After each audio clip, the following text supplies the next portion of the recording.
29واں پارہ ہے سورۃ القیامہ، آیت نمبر 11۔ اعوذ باللہ من الشیطان الرجیم، بسم اللہ الرحمن الرحیم۔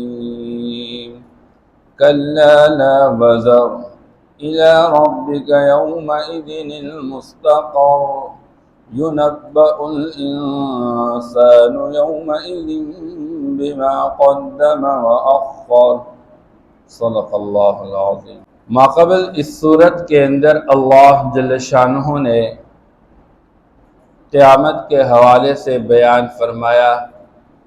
دنیا کا انسان اللہ جل شانہ فرماتے ہیں یہ سوچ رکھتا ہے کہ میں موت کے بعد دوبارہ زندہ نہیں کیا جاؤں گا، ایک مرتبہ میں مٹی میں ریزہ ریزہ ہو جاؤں، مجھے کون زندہ کرے گا؟ اللہ فرماتے ہیں حقیقت یہ ہے کہ اس کا یہ جو سوچ ہے یہ قیامت کے جھٹلانے کی وجہ سے ہے۔ یہ انسان سمجھتا ہے کہ مجھے کون زندہ کرے گا، اور یہ سمجھ رہا ہے کہ ہم اس کے دوبارہ پیدا کرنے پر قادر نہیں ہے۔ بلا قادرین علی ان نسوی بنانا، یہ انسان تو پوری ڈیزائن کے بارے میں سوچتا ہے، ہم تو اس کے یہ جو پور ہے انگلیوں کے، اس پور کے اندر جو ڈیزائن ہے، یہ جو لکیریں بنائی گئی ہے، ہم اس کے پیدا کرنے پر بھی قادر ہے، ہم یہ بھی اس کا جوڑیں گے۔ چیز ہے اس کی ہڈیوں کو بنانا، اس کے گوشت کو بنانا، اس کی ہڈیوں پر گوشت کو چڑھانا، یہ ہمارے لیے بہت زیادہ آسان ہے۔ یاد رکھو یہ انسان آج پوچھ رہا ہے، یسأل ایان یوم القیامہ، پوچھ رہا ہے یہ قیامت کب قائم ہوگی، یہ قیامت کا یقین نہیں رکھتا، یہ استہزاء کرتا ہے اور یہ کہہ رہا ہے متی ھذا الوعد ان کنتم صادقین، یہ وعدہ کب پورا ہوگا اگر تم اپنی بات کے اندر سچے ہو۔ یہ بار بار پوچھ رہا ہے، ہمارے ساتھ جھگڑالو بن کے کہہ رہا ہے کہ کون ہمیں دوبارہ زندہ کرنے والا۔ اللہ فرماتے ہیں وہ جس دن کا تمہارے ساتھ وعدہ کیا جا رہا ہے، جس عذاب کا تمہارے ساتھ وعدہ کیا جا رہا ہے، وہ دن آئے گا۔ تو وہ دن کس دن آئے گا اس کا حال اللہ نے بیان فرمایا کہ وہ دن ایسا ہوگا خسف القمر، یہ چاند بے نور ہو جائے گا، جمع الشمس والقمر، یہ سورج اور چاند آپس میں اکٹھے کیے جائیں گے، یہ ٹکرا دیے جائیں گے، اور پھر وہ دن اتنا خطرناک ہوگا یقول الانسان یومئذ این المفر، مجھے بھاگنے کا راستہ بتا رہے، بھاگنے کی جگہ بتا رہے، میں بچنا چاہتا ہوں، میں کیسے محفوظ ہو جاؤں گا، مجھے کوئی جگہ بتا رہے۔ اللہ فرماتے ہیں کلا لا وزر، خبردار سنو یہ دن جب آئے گا آسمان پھٹ جائے گا اور یہ پہاڑ چلا دیے جائیں گے اور یہ تارے ٹوٹ کر گر جائیں گے اور سمندروں کے اندر آگ لگ جائے گی، اور اس دن یفر المرء من اخیہ وامہ وابیہ وصاحبتہ وبنیہ، ہر ایک دوسرے سے بھاگیں گے۔ اس دن انسان کہاں بھاگے گا، بچنے کی کوئی جگہ نہیں ہوگی۔ کلا لا وزر، یہاں جرم کا ارتکاب کر لو، آپ کے پیچھے پولیس والے پکڑنے کے لیے آ جائے، بندہ بھاگ جاتا ہے، اگر ملک کے اندر اپنے آپ کو محفوظ نہیں سمجھتا، ملک سے باہر فرار ہو جاتا ہے، لیکن اللہ کی زمین سے کہاں بھاگ جائے گا، اللہ کے فرشتوں سے کہاں بھاگ جائے گا۔ کلا لا وزر الی ربک یومئذ المستقر، اس دن انسان کے لیے ٹھہرنے کی جگہ ایک ہی ہے اور وہ اپنے رب کے پاس قرار پکڑنے کی جگہ ہے، اس کے علاوہ کوئی جگہ نہیں ہوگی۔ يُنَبَّأُ الْإِنسَانُ يَوْمَئِذٍ بِمَا قَدَّمَ وَأَخَّرَ، اس دن انسان کو بتلایا جائے گا تو پیچھے کیا چھوڑ چکا، تو آگے کیا بیچ چکا ہے، تو آگے نماز بیچ چکا، تو آگے تلاوت بیچ چکا ہے، تو ذکر بیچ چکا ہے، اچھے اخلاق بیچ چکے ہو، تو معاشرے کے اندر لوگوں کے ساتھ انسانیت والے سلوک قائم کر کے آگے بیچ چکے ہو، یا تو نے آگے اپنے لیے چوری بیچ دی ہے، ڈاکہ بیچ دیا ہے، رشوت بیچ دیا ہے، سود اور حرام مال کمائی یہ آپ آگے بیچ چکے ہیں۔ پیچھے کیا چھوڑ چکے ہو، تم نے پیچھے نیک اور صالح اولاد چھوڑ دی ہے، تو نے پیچھے مساجد بنا کے چھوڑ دی ہے، مدارس بنا کے چھوڑ دیے ہے، تو نے غریب اور فقیر اور مسکینوں کے لیے گھر بنا کے چھوڑ دیے ہیں، تم نے کنویں کا انتظام کر کے، ٹیوب ویل کا انتظام کر کے، لوگوں کے لیے پانی کا سہولت جاری کر کے اور نہریں جاری کر کے پیچھے یہ چھوڑ دی ہے۔ آپ نے زمین اور پلاٹ اور جائیدادیں چھوڑ کے، لوگ اس سے کمائی حاصل کر کے غریب فقیر اور مسکین کے ساتھ تعاون کیا جا رہا ہے۔ آپ نے پیچھے کیا چھوڑ دیا ہے؟ سنیما بنا کے چھوڑ دیا ہے، تو نے پیچھے اپنے لیے ناکارہ اولاد بنا کے چھوڑ دی ہے، تو نے غلط مجالس اور محافل قائم کر کے چھوڑ دی ہے، تم نے آگے کیا بھیج دیا، پیچھے کیا چھوڑ دیا، یہ سب کل قیامت کے دن بتا دیا جائے گا۔ ابھی میں نے دوسری رکعت کے اندر ایک آیت پڑھی سورۃ الجمعہ کی، قل ان الموت الذی تفرون منہ فانہ ملاقیکم، جس موت سے تم بھاگنے کی کوشش کر رہے ہو، انسان بیمار ہو جاتا ہے فوراً بھاگنے لگ جاتا ہے ڈاکٹر کے پاس، مجھے دوائی مل جائے۔ یہ کس واسطے؟ انسان چاہتا نہیں کہ میں مر جاؤں، انسان کو معلوم ہو جائے میرے خون کی گردش کے اندر کچھ کمی آ رہی ہے اور میرے خون جو ہے اس کے اندر موٹاپا آ رہا ہے، اور اس کو باریک بنانے کے لیے دوائیاں بھی کھا رہا ہے، ایکسرسائز بھی کر رہا ہے، ورزش بھی کر رہا ہے۔ کس واسطے؟ چاہتا نہیں انسان کہ میں جلدی مر جاؤں، یہ مرنے سے بھاگنے کی کوشش کر رہا ہوتے۔ موت ایک ایسی حقیقت ہے۔ یہاں پر اردن کا ایک عالم آیا تھا، مجھے کہنے لگا تکرہ الحق، تو حق کو ناپسند کرتا ہے۔ میں نے کہا جی ہاں ناپسند کرتا ہوں۔ وہ حق کیا ہے جس کو ہر انسان ناپسند کرتا ہے، وہ موت ہے۔ کل نفس ذائقۃ الموت، ہر نفس نے موت کا ذائقہ چکھنا ہے، یہ ایسا حق ہے، اس میں جھوٹ کوئی نہیں ہے، لیکن ہر انسان اس حق کو ناپسند کرتا ہے، برداشت نہیں کر پا رہا۔ اس لیے فرمایا کہ جس موت سے تم بھاگنے کی کوشش کر رہے ہو فَإِنَّهُ مُلَاقِيكُمْ، وہ تمہارا سامنے کرنے والا ہے، تمہیں پکڑنے والا ہے اور اچانک پکڑنے والا ہے۔ تم مضبوط محلات کے اندر اپنے آپ کو چھپا کے رکھو، موت وہاں بھی آ کے تمہیں پکڑ لے۔ ثُمَّ يُنَبِّئُكُم بِمَا كُنتُمْ تَعْمَلُونَ، اور پھر تمہیں اس ذات کے پاس لے جایا جائے گا جو عالم الغیب والشہادہ، جو ظاہر کی باتوں کو جاننے والا، جو چھپی باتوں کو جاننے والا ہے، اور پھر وہ تمہیں بتلائے گا، خبردار کرائے گا، تو جوانی میں کیا کر چکا، تو بڑھاپے میں کیا کر چکا، تو تنہائیوں میں کیا کر چکا، محفل اور مجلس کے اندر کیا کر چکا، رات کے اندھیرے میں کیا کر چکا، دن کے اجالے میں کیا کر چکا۔ تمہارے ایک ایک لمحے کا ایک ایک رپورٹ تمہیں دیا جائے گا، تمہارا سب کچھ جمع کیا جا رہا ہے۔ اس لیے اللہ قرآن میں ایمان والوں کو مخاطب کر کے فرماتے ہیں یا ایھا الذین آمنوا اتقوا اللہ ولتنظر نفس ما قدمت لغد، اے ایمان والو اپنے گریبان میں سوچو، روزانہ سوچو کل کے لیے کیا آگے بھیج دیا ہے۔ کل دکان جانا غیر یقینی، آفس جانا غیر یقینی، اپنی زمین پہ جانا غیر یقینی، کل اللہ کے پاس جانا یقینی ہے۔ علمت نفس ما قدمت واخرت، انسان پہچان لے گا، جان لے گا جو اس نے آگے بھیج دیا، جو پیچھے چھوڑ دیا ہے۔ اللہ نے قسمیں کھائی ہے، انسان کو معلوم ہو جائے گا۔ علمت نفس ما اخرت، انسان جان لے گا جو اس نے آگے بھیج دیا ہے اور اپنے لیے انتظام کیا ہوا ہے۔ اللہ فرماتے ہیں بل الانسان علی نفسہ بصیرہ، اس کو بتلانے کی بھی ضرورت نہیں ہوگی، یہ خود بخود سمجھے گا، اس کو معلوم ہوگا، یہ واقف ہے اپنے تمام اقوال سے، افعال سے، اعمال سے، میں نے کیا کہا ہے، کیا کیا ہوا ہے، یہ سب کچھ انسان کو کافی ہوگا، اپنا خبر خود بھی معلوم ہے۔ یہاں تک اللہ قرآن میں فرماتے ہیں اقرأ کفا بنفسک اليوم علیک حسیبا، آج یہ عمل نامہ لے لو اور پڑھو، آج کے دن تمہارے لیے حساب لگانے کے لیے تمہاری ذات ہی کافی ہے، تمہاری ذات تمہیں بتلائے گی، تمہیں خود معلوم ہے سب کچھ۔ ہاں انسان دیکھے گا، پڑھے گا، حیران ہو جائے گا، لا یغادر صغیرۃ ولا کبیرۃ الا احصاها، جو کچھ انسان کیا ہے چھوٹا بڑا ہر ایک عمل یہ پوری ریکارڈنگ کی جا رہی ہے۔ اسے اللہ فرما رہے ہیں بل الانسان علی نفسہ بصیرہ، بلکہ انسان اپنی ذات کے اعتبار سے اپنے اعمال پر خود خوب واقف ہے، یہ بصیرت رکھنے والا ہے۔ وَلَوْ أَلْقَى مَعَاذِيرًا، لیکن جب بادشاہ کے سامنے حاضر کیا جائے گا اور اس سے پوچھا جائے گا آپ نے یہ کیوں کیا؟ تو پھر یہ تعویلات کرنے کی کوشش کرے گا، یہ معذرت پیش کرے گا، مجھے پتہ نہیں چلا، میں سمجھا نہیں، میں یاد نہ رکھ سکا، میں اس قیامت کے دن کو بھول چکا تھا، یہ معذرت کرے گا، بہانے بنائے گا، ہیلے بنائے گا۔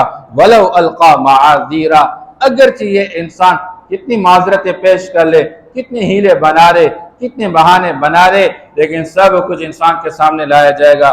لا تحرک به لسانک لتعجل به، بات قیامت کی ہو رہی ہے، بات قیامت کی ہو رہی ہے، اور اچانک ذکر قرآن کا شروع ہو چکا۔ بیچ میں ربط کیا ہے؟ یہاں بیان کیا جا رہا ہے لا تحرک به لسانک، آپ اپنی زبان کو حرکت نہ دے اس قرآن کے پڑھنے پہ، لتعجل به، تاکہ آپ جلدی جلدی اس کو حاصل کر لے۔ اے میرے نبی، آپ اس قرآن کو جلدی جلدی یاد رکھنے کے لیے اپنی زبان کو حرکت نہ دے، آپ جلدی نہ کیجئے۔ کیوں؟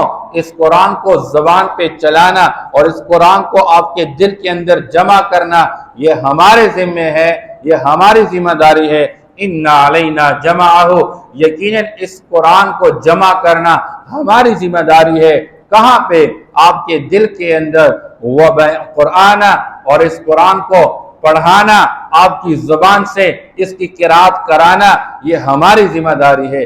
اس لیے میرے پیغمبر، جیسے یہ لوگ فوری طور پر قیامت کا مطالبہ کر رہے ہیں، فوری طور پر یہ عذاب کا مطالبہ کریں، لے آؤ وہ عذاب، کہاں ہے وہ عذاب؟ وہ دن کب آئے گا جب ہم سے پوچھا جائے گا اور ہمیں عذاب میں مبتلا کیا جائے گا؟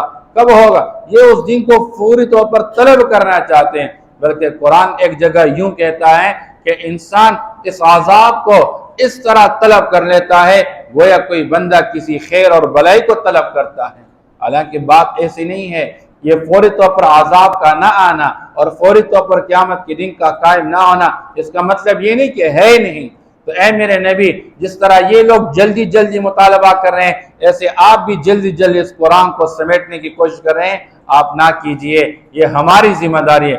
اِنَّ عَلَيْنَا جَمْعَهُ وَقُرْآنَا، اس قرآن کو آپ کے دل کے اندر جمع کرانا ہماری ذمہ داری ہے، اور آپ کی زبان سے اس کی قرات کرانا یہ ہماری ذمہ داری ہے۔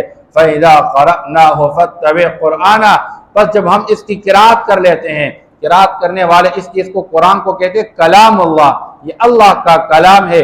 اللہ نے جبریل کو سنایا اور جبریل لے کر آئے اور جبریل اس پر کلام کر چکے اور جبریل پیغمبر کو سنا چکے۔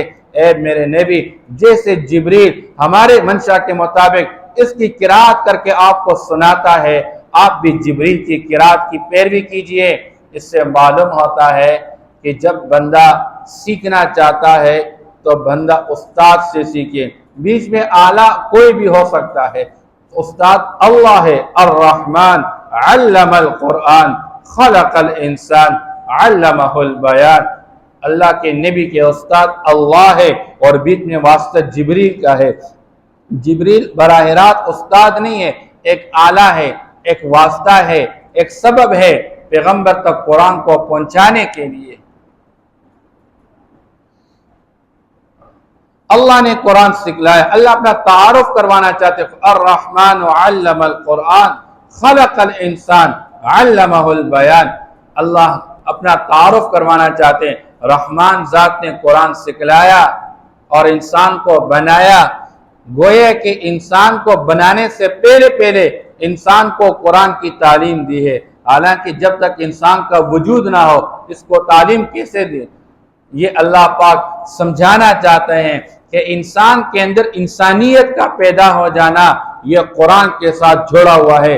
جو انسان قرآن کے ساتھ جوڑے گا، اس کے حلال کو حلال سمجھے گا، اس کے حرام کو حرام سمجھے گا، یہ انسان بن جائے گا۔ اور جتنا بھی انسان دنیا کے ساری چیزیں پڑھ لے، ساری کتابیں پڑھ لے اور یہ قرآن کے ساتھ نہ جوڑے، یہ کبھی انسان نہیں بن سکتا، اس کے اندر انسانیت نہیں ہوگی۔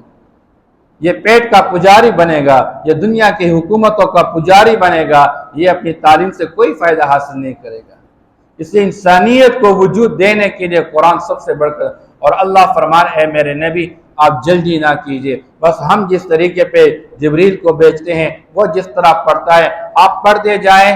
ثم ان علینا بیانا، آپ یاد رکھیے قرآن کو محفوظ کرنا اللہ کی ذمہ داری ہے۔ آج اللہ نے اس قرآن کے حفاظت کا وعدہ کر کے دکھا دیا ہے، اِنَّا نَحْنُ نَزَّلْنَا الذِّكْرَ وَإِنَّا لَهُ لَحَافِظُونَ۔ قرآن کو اتارنے والے اللہ، اس قرآن کی حفاظت کرنے والے اللہ۔ پچھلی تمام کتابوں کے اندر تحریفیں کی گئی، آج الحمدللہ جب سے اللہ نے قرآن کو نازل فرمایا ہے، آج یہ 1450 سال گزر رہے ہیں، لیکن آج تک الحمدللہ ایک زبر زیر کے اندر بھی کوئی تبدیلی نہیں کر سکتا۔ اللہ نے اس کی حفاظت کا وعدہ کر رکھا ہے۔ اور پھر جس طرح قرآن کے الفاظ کی حفاظت کا وعدہ اللہ نے کیا ہوا ہے، ثم ان علینا بیانا، پھر اس قرآن کو بیان کرنا بھی ہماری ذمہ داری ہے۔ اس قرآن کی تشریح کرنا اللہ فرماتے ہماری ذمہ داری ہے۔ یہ ایک بہت بڑا جواب ہے ان لوگوں کے لیے جو دنیا میں کہتے ہیں کہ پیغمبر کا کام اللہ سے قرآن لینا اور امت تک پہنچانا۔ پھر قرآن کے اندر کیا بیان کیا گیا ہے، یہ ہر انسان کا اپنا کام ہے، نہیں، یہ انسان کا کام نہیں، یہ کلام اللہ کا ہے، اور اللہ اس کو سمجھاتے ہیں پیغمبر کے واسطے۔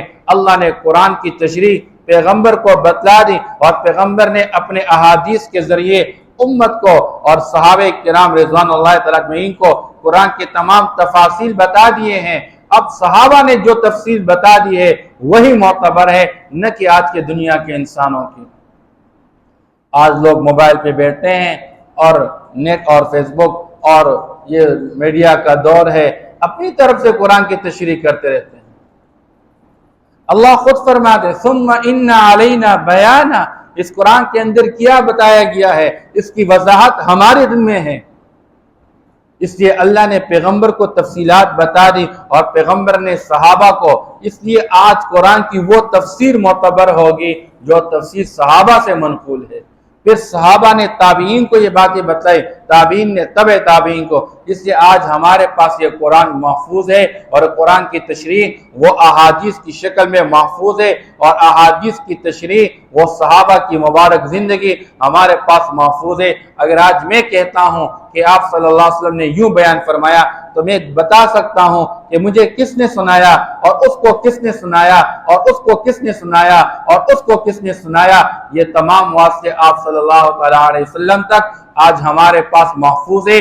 دنیا کی کوئی کتاب، کوئی بندہ یہ نہیں کہہ سکتا کہ فلاں شخص کے ہاتھ کی لکھی گئی کتاب، اس نے فلاں کو یہ کتاب سکھائی، اس نے فلاں کو سکھائی، اس کو فلاں نے سکھائی۔ آج ہمارے ہاں میتھمیٹکس چل رہی، آج ہمارے ہاں فزکس ہے، کیمسٹری ہے، بایو ہے، لیکن اس کو ایجاد کرنے والے، آج پڑھانے والے نہیں بتا سکتے کہ مجھے اس واسطے سے یہ بایولوجی پہنچ چکی، مجھے فزکس پہنچ چکی، اور مجھے کیمسٹری پہنچ چکی، مجھے میتھمیٹکس پہنچ چکی، کوئی نہیں بتا سکتا۔ لیکن قرآن کو اللہ نے ایسا محفوظ کیا ہوا ہے، قرآن کے الفاظ کی تشریحات، احادیث جو ہم تک پہنچا چکے، ان کی زندگیاں محفوظ رکھی گئی ہے۔ اسماء اور رجال یہ ایک فن کا نام ہے کہ حدیث کو نقل کرنے والے ایک ایک راوی کے احوال کو محفوظ کیا گیا ہے۔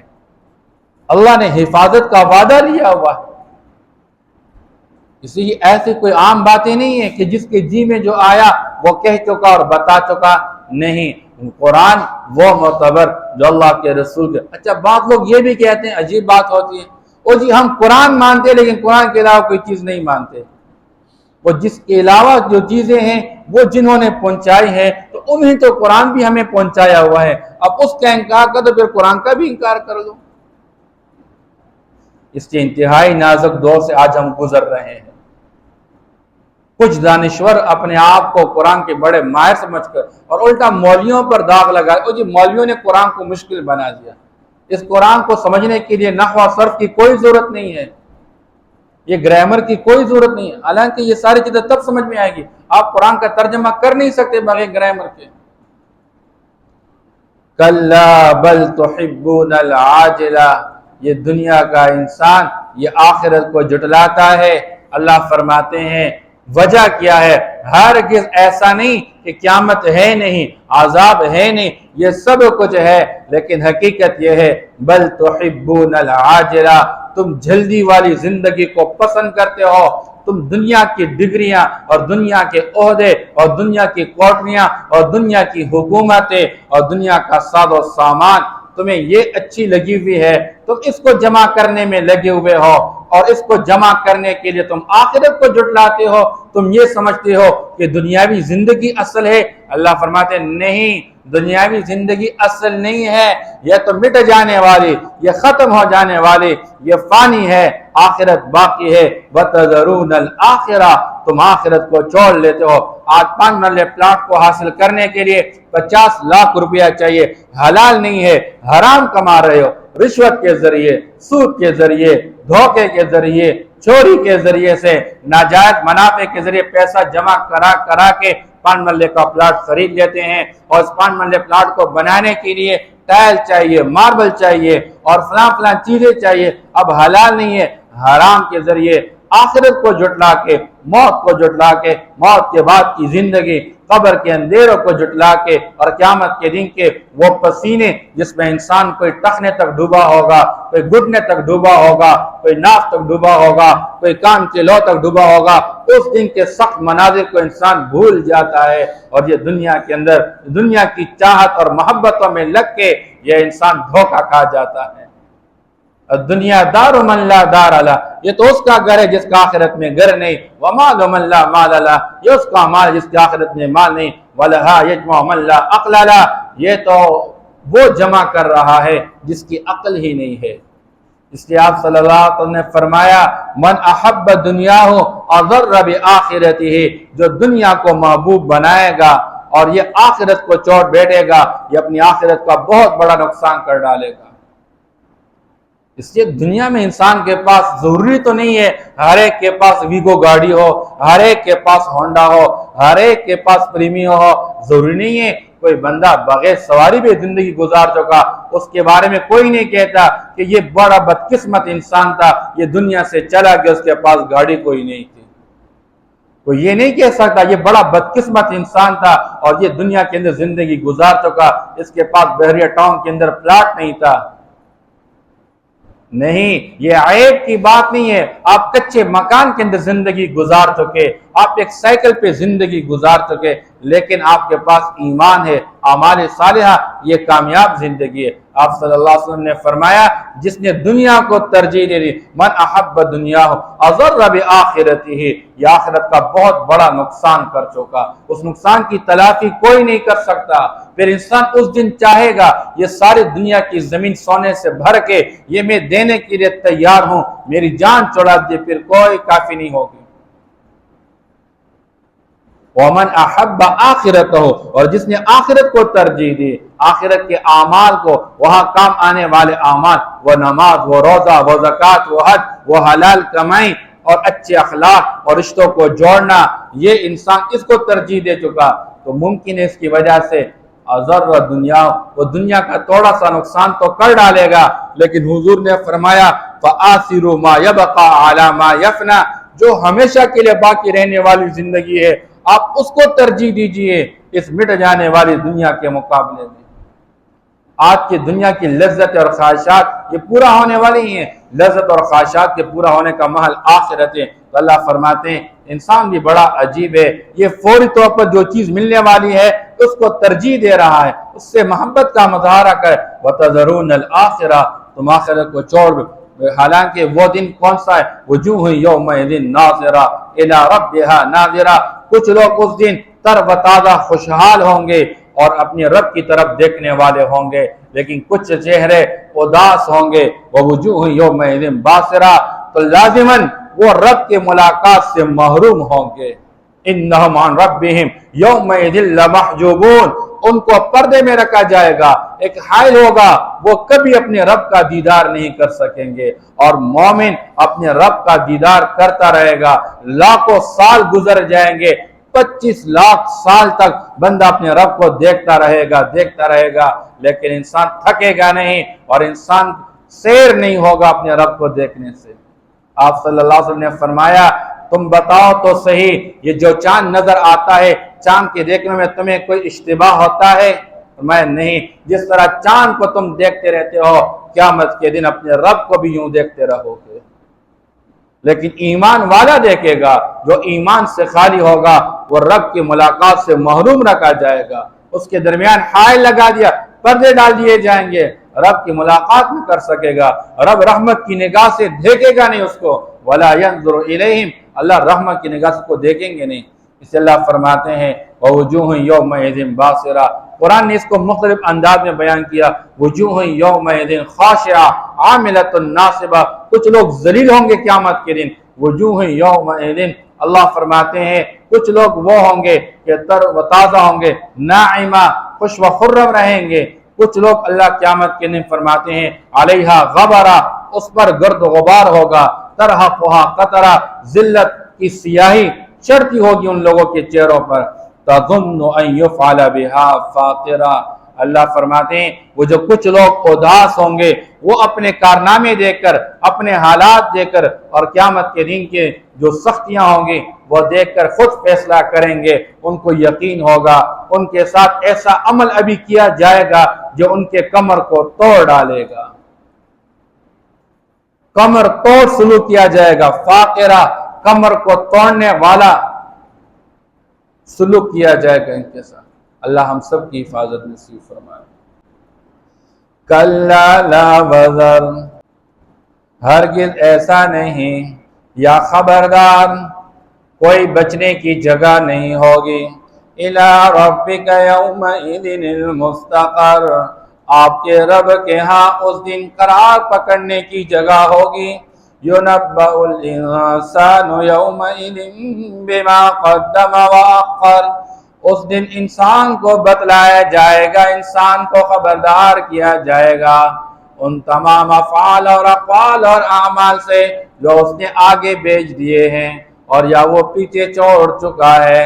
بل الانسان علی نفسہ بصیرا، بلکہ انسان اپنی ذات سے خوب واقف ہوگا، وَلَوْ أَلْقَى مَعَاذِيرًا، اگرچہ وہ کتنے ہیلے بہانے بنا لے۔ یہ بامحاورہ ترجمہ ہے۔ لا تحرک به لسانک لتعجل به، آپ اپنی زبان کو اس قرآن کے قرات پہ حرکت نہ دیجئے تاکہ آپ جلدی جلدی اس کو یاد کر لے، سیکھ لے۔ ان علینا جمعہ وقرآنہ، یقیناً اس قرآن کو آپ کے دل کے اندر جمع کر لینا اور آپ کی زبان سے قرات کر لینا یہ ہماری ذمہ داری ہے۔ جمع کا تعلق دل اور قرآن کا تعلق زبان قرات۔ فَإِذَا قَرَأْنَاهُ فَاتَّبِعْ قُرْآنَا، پس جب ہم اس قرآن کو جبریل کے واسطے پڑھ لیتے ہیں آپ اس کے پڑھنے کی پیروی کیجئے۔